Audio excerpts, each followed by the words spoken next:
I told myself I only stopped at Hartwell's for the pie. That wasn't true, and I knew it wasn't true before I'd finished the first bite. But a man can lie to himself for a long while if the lie tastes like cinnamon and butter crust, and mine did, every morning, for the better part of 6 months. I didn't know yet that the woman who baked it was 3 weeks from losing the only thing she had left of her husband, or that by the time I found out, I would already be in too deep to walk away the way I'd planned to. Nebraska, 1883. Pinewood Bend was a town 9 years old, incorporated the same year the rail spur finally reached it, still smelling more of raw lumber than history. I'd come 2 years back with a forge, an anvil, and nothing else worth mentioning, and I'd built a life here the way I built everything, carefully, quietly, without letting anyone close enough to ask questions I didn't want to answer. A blacksmith could earn $1.75 a day in a town this size if the work held steady, which mine mostly did. Josephine Hartwell's pie shop sat 2 doors down from my smithy, and every morning at 6 she propped the door open and the whole street filled with the smell of whatever she'd pulled from the oven. I'd watch her some mornings before I ever went in, flour rising off the counter in a fine pale cloud every time she cut lard into her dough, catching the low morning sun through the front window like something almost alive, drifting slow before it settled back onto her sleeves and the dark wood counter.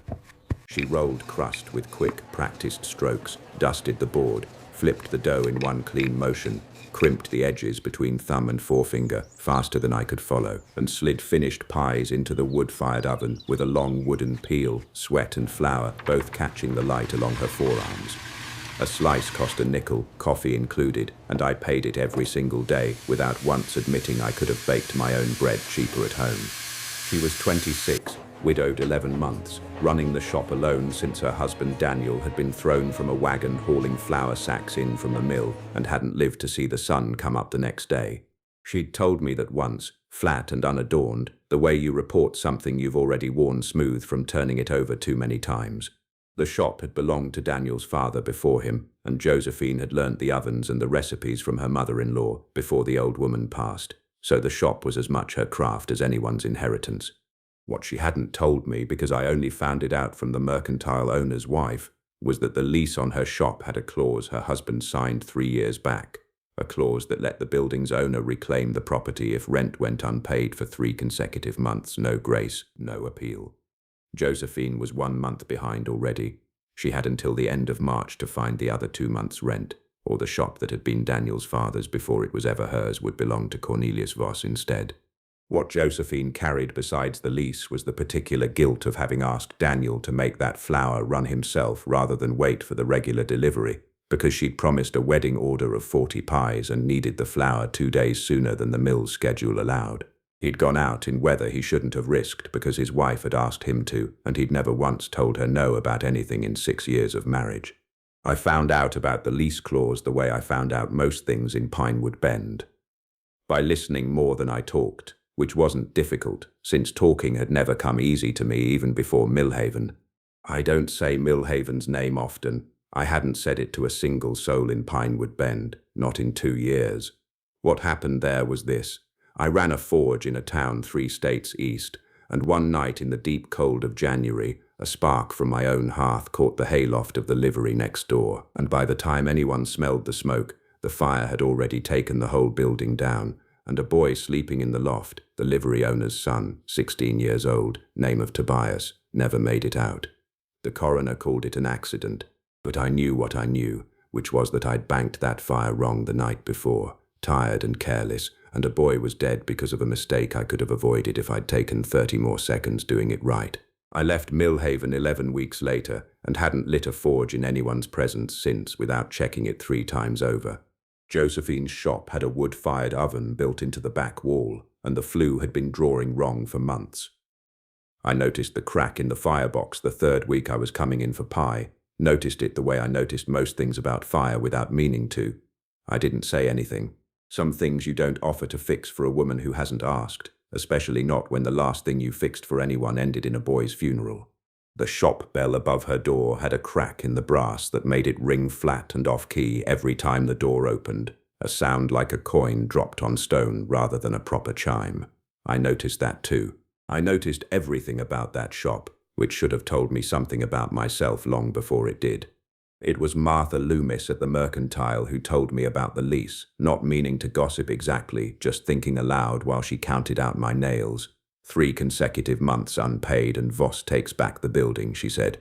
Poor Josephine's already a month behind on account of the flour prices going strange since December.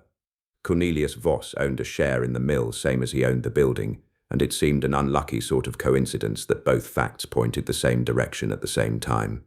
I want to stop here and say something plain. What Voss was doing to Josephine wasn't cruelty exactly. Men like him rarely think of themselves as cruel. It was arithmetic. He owned the mill and the building both, and a pie shop paying market flour prices was worth less to him than an empty storefront he could rent to a hardware outfit at double the rate. He didn't have to hate her to ruin her. That's often the worst kind of trouble a person can be in, not somebody's enemy, just somebody's convenient arithmetic. I went to the mill myself 2 days later, told the clerk I was buying iron stock, and asked to see the current flour pricing while I waited. The mill charged 11 cents a pound for standard customers that season. But beside Josephine Hartwell's account number, a separate figure was written and initialed, 19 cents a pound, nearly double, enough to turn a modest profit on 40 pies into a losing proposition inside of 2 months. I copied both figures onto a scrap of paper and said nothing to anyone, because I still didn't know what I meant to do with it, and I'd learnt the hard way that handing someone a fear you can't also hand them a solution for is its own kind of unkindness. I didn't tell Josephine what I'd found, not that week, not the next. Getting involved in her trouble meant getting close enough to her to matter, and I hadn't let myself matter to anyone since Millhaven. There was an evening in late February, closing time, when I'd stayed to help her carry flour sacks in from the delivery wagon, and we'd ended up standing close in the back room with the last daylight coming thin through the high window, flour dust still hanging in the air between us catching that same low gold light. She looked up at me in a way that made the room feel smaller than it was. I'd opened my mouth to say something about the mill prices, about all of it, and then the delivery driver shouted something from out front about a signature needed on the manifest, and the moment folded itself shut as quick as it had opened. Neither of us mentioned it again, though I thought about that unfinished sentence more nights than I'd have admitted to anyone. Before I go on, I want to step outside the story for just a moment. If you're driving right now, or in the kitchen with this playing low, or just sitting somewhere quiet, thank you for spending part of your evening with Josephine and me. If a story like this one has found a place in you, I'd be grateful if you'd leave it a like and hit subscribe before you go on your way tonight. Now, back to Pinewood Bend, because March is closing in fast. The morning I finally said something, I found Josephine sitting at the back table with her ledger open, not baking, which was unusual enough to stop me at the door. She told me the mill had raised her price again, that she'd already sold her mother's silver spoons to make February's rent and had nothing left for March's. Then she looked up and said, "I don't know why I'm telling you this, Nathaniel. You've never asked." "I've been asking," I said, just not out loud. I set the scrap of paper with both flour prices on the table between us. I went to the mill. Yours is initialed by Voss himself. I told her the exact figures, 11 cents against 19. She looked at the paper a long time. "You've known this for how long?" 9 days. 9 days, she repeated, something in her voice going sharp. 9 days watching me try to figure out how to save my husband's shop, and you said nothing. I didn't want to hand you a fear you couldn't do anything about yet. That wasn't your decision to make for me, she said, and she wasn't wrong. You don't get to decide what fear I can carry, Nathaniel Reeves. I've been carrying plenty on my own since February, and I haven't broken yet. I told her about Millhaven then, all of it. I told her how I still sometimes woke certain I smelled smoke that wasn't there, how I checked my own banked coals 3 times every night for 2 years, how I turned down 2 offers of partnership from bigger smiths because a bigger operation meant more chances for the same mistake to happen twice. I hadn't told another soul, and I told her standing in a pie shop with flour dust still on her apron, because it seemed suddenly unbearable to let her think my silence about the mill was about her when it had never once been about her at all. She was quiet a long moment. "That boy's death wasn't your hand striking him down, Nathaniel," she finally said. "It was an accident in a world full of accidents. You've been serving your own sentence for 2 years nobody else asked you to serve." "Maybe," I said, Doesn't make it feel any different. No, she agreed, it usually doesn't. But you told me anyway, that's worth something. We went to the county recorder's office together 3 days later, and a clerk named Constance Ayers pulled the statute books and found what neither of us had known to look for, a Nebraska statute from 1879 requiring any business holding a partial monopoly on a staple good to post a single public price for all customers, no private arrangements permitted. Voss's separate pricing wasn't merely unkind. It was against the law and had been for 4 years, and nobody had ever had reason to check. We filed the complaint on a Tuesday. Word travels fast in a town of 900 people, and by Wednesday morning when Josephine opened the shop, she found 6 other merchants already waiting on her step, the mercantile owner, the livery man, 2 ranch wives who bought pies by the dozen, even the school teacher who could barely afford her own rent most months. They'd heard about the mill's scheme from Martha Loomis, and they'd come not with charity but with an offer. Each would cover a portion of the outstanding rent as a loan against future pie orders, paid back $1 at a time over the coming year. She'd spent 11 months believing she was managing this alone, and stood in her own doorway that morning genuinely startled to learn how many people had been quietly watching and waiting for a reason to help. I didn't know, she told me later, still somewhat undone by it. I thought I'd have to do this by myself, the way I've done everything since February. Maybe that was never as true as it felt, I said. Voss came to the shop himself on Thursday, hat in hand, the particular humility of a man who has run out of other approaches. The board's been corrected, he said. I won't pretend I'm glad of it. Josephine looked at him steady. You'll extend the rent deadline 30 days, given the shop's losses were caused by your own illegal pricing, she said.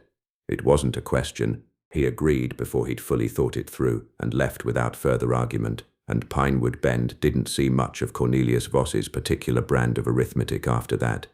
I fixed the oven flue the following week, quietly, and while I had my tools out I fixed the cracked bell too, filing down the fracture until it rang clean and true instead of flat. Josephine noticed the first customer who came through that morning, the bell ringing proper for the first time in over a year, and she looked at me with an expression I hadn't seen before. You didn't have to fix that, she said. I know, I said. I wanted to hear it ring right at least once. Something shifted between us after that, slow and unhurried. It was April before I said the rest of it, standing in the shop after closing, flour dust hanging faint in the last light. I've been thinking about Millhaven less, I said. Some mornings I forget to think about it at all, and that scares me more than remembering does. Why does it scare you? Because forgetting feels like letting myself off easy for something I don't think I should be let off easy for. She came around the counter and stood close enough that I could smell the cinnamon on her hands. Nathaniel, you can grieve a boy you never meant to hurt and still let yourself have a life. Those aren't opposite things. I grieved Daniel 11 months doing exactly that, and I'm still standing here. I looked at her, and the words I'd been circling for 2 years finally arrived. I'd like to stop coming in just for the pie, I said. I'd like a reason that's actually you. She smiled, the first full smile I'd seen from her, and reached up to straighten my collar. The pie was never going to be enough to keep a man coming back every morning for 6 months, Nathaniel Reeves. I think you've known that as long as I have. We were married in June, in the shop itself. Half of Pinewood Bend crowded around the counter, and the smell of fresh pie thick in the air. Josephine had baked a dozen pies for the occasion herself the night before, refusing every offer of help. When the preacher pronounced us and I kissed her, the bell above the door rang out clean and bright behind us, as if it had simply been waiting all along for a reason worth ringing true for, and half the room laughed at the timing of it. The shop still stands on the same corner today. The bell still rings clean every time the door opens, and some mornings, listening to it over coffee with flour dust still faintly ghosting the counter from the morning's first batch, I think about the 2 years I spent making sure nothing and no one could get close enough to matter, and how a woman with flour on her hands and cinnamon in her apron pocket got past all of it anyway, one pie and one honest silence at a time. Thank you for sitting with me a while by this story tonight.